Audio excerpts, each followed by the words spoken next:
After all, computers crash, people die, relationships fall apart. The best we can do is breathe and reboot. Hello now babes, welcome back to my channel. Today I have a sort of different video for you guys. I'm doing an intro. I'm just doing a voiceover for the whole video. I didn't really have like a face intro for this video. It was such a busy client day, but I was just like, let me get this nail video in for you guys because these nails, the inspo picture was so fire, so I was so like excited to see how they would turn out, and I can't wait to show you guys for the end. I'm starting off as I always normally do. I didn't get to film the prep because sometimes I am a little shy to like bring my camera out. I don't want to just like shove my camera in their face. Like I always have to tell my clients like this is going to be muted, like don't worry. I give them like a little rundown before I even take the camera out, and I wasn't able to do that until I started on the tips because we were having a really good conversation. But the tips are from Amazon, and these are I'm not sure if they're taper squared or if they're just regular squared, but I just know they're squared, okay? Right here, I'm just going ahead and blending in the natural tip. The acrylic tip, the plastic tip basically, with the natural nail. I do find it more easier whenever I do this with especially long nails. It just makes it into one, and it gives me like a better vision of what I'm working with. You don't really have to do it, but I just like to do it, take the extra step, takes the extra mile. It doesn't take anything but like 60 seconds, so I don't never really mind.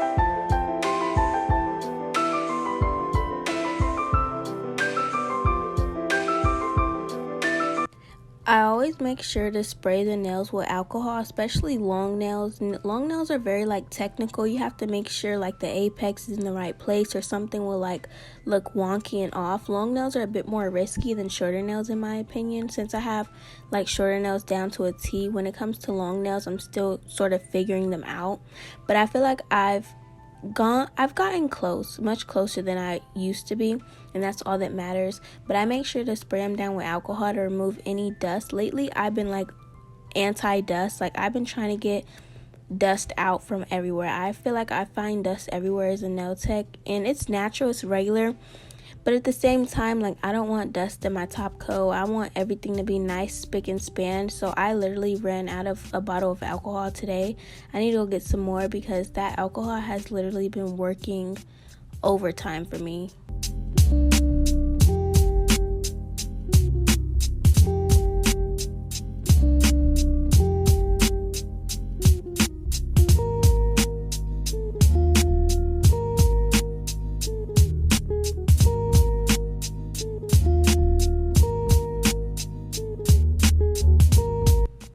Sometimes I do let my clients pick out their acrylic powders, but on certain designs and certain colors, like when it's risky, I just go ahead and choose the acrylic powder because, you know, nail tech knows best. I know what acrylic powders go best with certain colors and will not dim them and make them like pop out more. So sometimes I do choose them. Well, most of the time I choose them, or I'll show them like two different options if the color that they're choosing will go with both. But for this particular set, I did end up choosing the acrylic because we're doing a blue set. Here I am just priming the nails. I don't cut the cuticles. Sometimes I do, but lately I haven't really been finding it necessary. I only cut the cuticles if it's like a drastic like cuticle overgrowth type like nail biter status. But other than that, I really don't find it necessary, and I'm good at cutting cuticles, but I really don't find the extra step necessary. Do you see like how short her cuticles are? How like they're not really prominent. They're not cut them off worthy. You can't even tell the cuticles are there once you're done putting cuticle oil on them. You can't even tell if I cut them or not by the end of the set.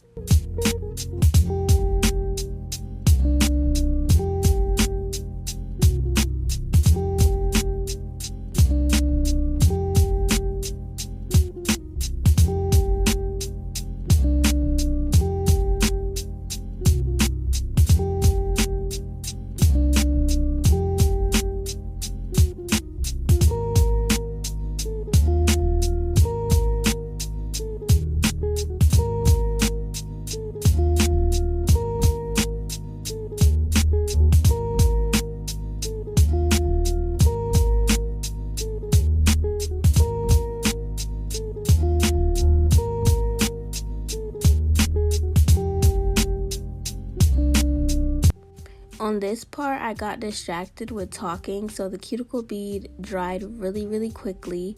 You're gonna see in the next clip, it dried really quickly on me and I had to go back in and wipe it off. It was a really frustrating moment. You see how it's not like even blending? That's because it dried. The weather is also getting hot. It's getting up there, and I always have to remember like to not put acetone into my monomer. I'm so used to putting acetone in my monomer from like the winter. Here I am scrambling to get a napkin because I'm like, oh my goodness, I hope it doesn't dry, but I ended up getting it off on time.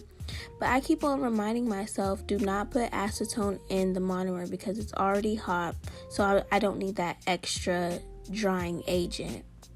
But during the winter time, putting acetone in my monomer comes in so much clutch. When I tell y'all, it saves me so much time.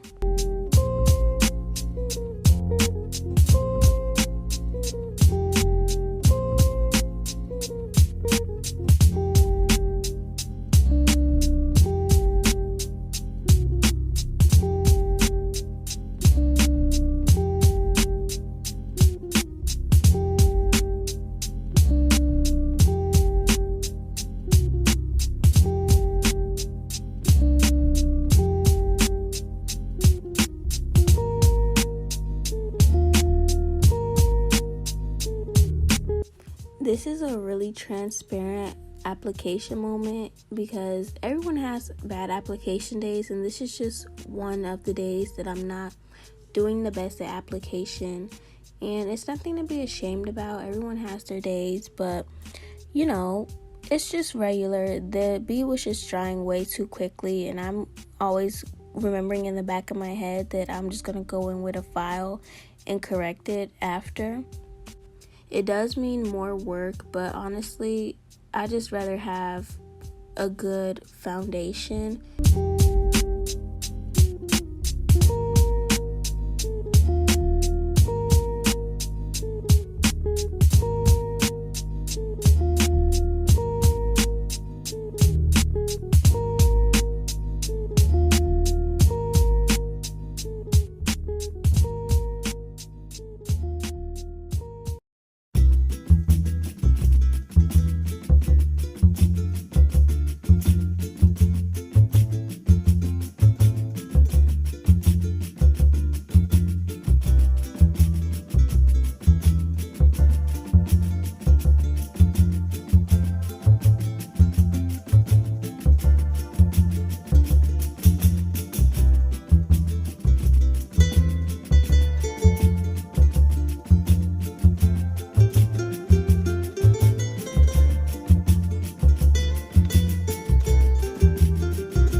Now we're on to the next step, which is filing. I really do like filing longer nails. I'm just still learning how to like hold the nail to where it's not like super shaky and that it's more stable. If you have any tips, definitely leave them down below. I'm always open to taking tips. I'm never too good to take tips. I genuinely do love tips, no matter how harsh or upfront they may be. I really do love correcting, and I'm a good like critique taker. I always ask my clients at the end like if they like their nails or after every step, because I'm really good with critiques and I'm willing to fix my mistakes and right my wrongs. So yeah, leave tips down below if you see me doing anything wrong, or if you see that I can do something better, or if you have any hacks for me. I love to hear. I don't file the tops of the nails for a reason. I like to do it at the very, very, very end once I'm done going in with my e-file. It's because after everything's flat, like when you file the top, it just looks so much crispier. It may be an illusion, but I honestly think it looks so much crispier. When I used to file the tops while I was using my hand file and before I went on my e-file, I would just like find myself always having to go back over it, and it's just a big time saver when you can just do it all at once. But here I am going in with my 8080 grip file. These are from Amazon as well. Basically everything that I use for nails is from Amazon. Hopefully at one day I will start a storefront so I can just have a link for you guys for all my essentials, but as of right now I don't have that. I'm so sorry. I'm making sure that my everything is like rounded off and everything looks proportional and good, because this is like detrimental to the nail design. I always say this: what your foundation looks like will determine how good your design comes out.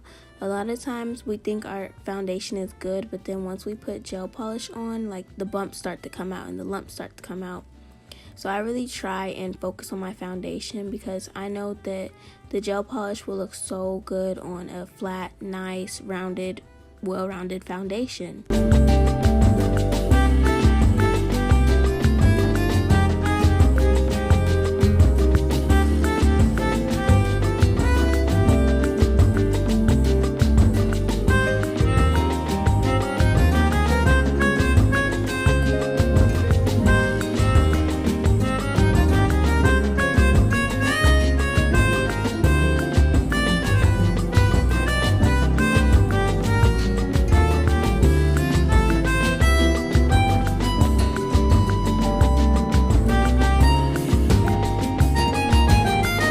I'll show you guys later why I ended up having to do the pinky and the pointer finger clear. It'll show down the line, but it's for a good reason, to save product. And yeah, whenever I have to like do like a colored nail, I just do clear under, because who's gonna see the clear, and why would I waste my nude?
Drill. I have to go in with my 5-in-1 drill bit. I have like 1,000 of these. I feel like all different brands too, because different brands work differently. Like every brand has a different 5-in-1 drill bit. I noticed like none of them are ever the exact same. This particular one, I can't remember where it's from, but I've been using it for like, I would say months. So it's really broken in, and I'm really able to control it how I want to.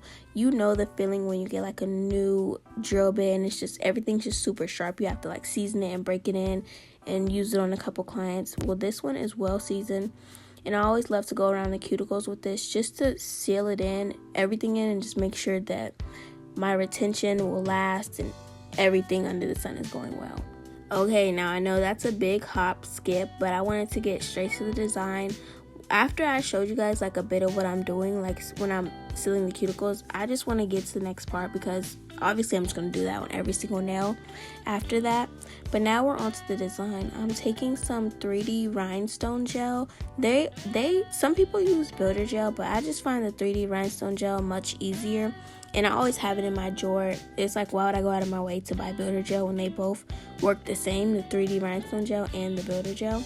But here I am. She wanted the 3D design. It has like some 3D elements, and I love to use the rhinestone glue for it because it dries hard and it's easy to work with.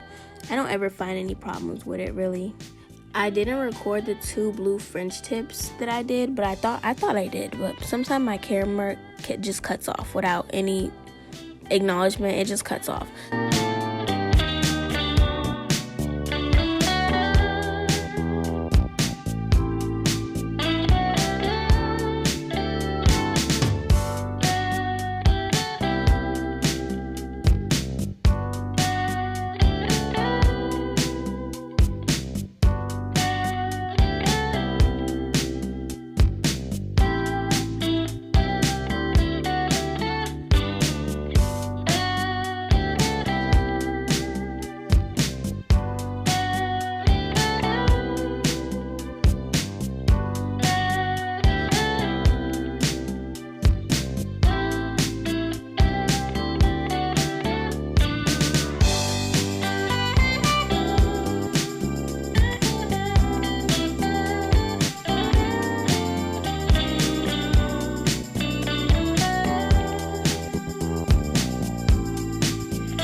Now it is airbrush time. After I went in with 1 coat of blue, I took my airbrush with some white gel in it, and I went in the middle of the pointer finger and then at the tops of the French tips.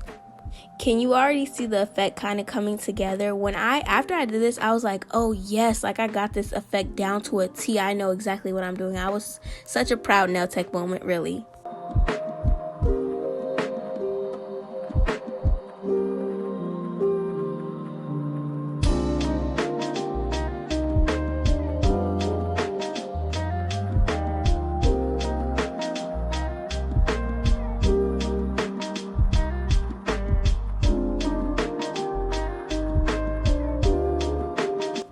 Now for the chrome powder for this nail, I went in with some top coat mixed with black nail polish, because I found this hack on Instagram where you mix those together and it makes your chrome powder like mirror more, and it definitely does. I recommend this hack 100% because look at the chrome powder. It's literally mirroring. My chrome powder used to come out grainy, not super grainy, but still grainy. And now with this hack, it comes out literally like a mirror. I could probably see myself in this chrome powder.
lastly, I'm just doing the final coat of top coat. Nail babes, I hope you guys really enjoyed this video. Don't forget to subscribe, like, comment, and share, and follow my Instagram. I post all my nails on there. I don't record every nail set that I do because it's a lot of work that goes behind getting a good shot like this, so I don't have enough time to record every nail set that I do, but nonetheless, they are always posted on my Instagram at Majesta Nails. I really hope you guys like this video, and I will see you guys in the next one. Comment down below if you guys like the set, and comment down below if you guys have some inspo sets that you want me to recreate or do. And I will see you guys in the next video. As always, the results will be posted at the end. Bye. After all, computers crash, people die, relationships fall apart. The best we can do is breathe and reboot.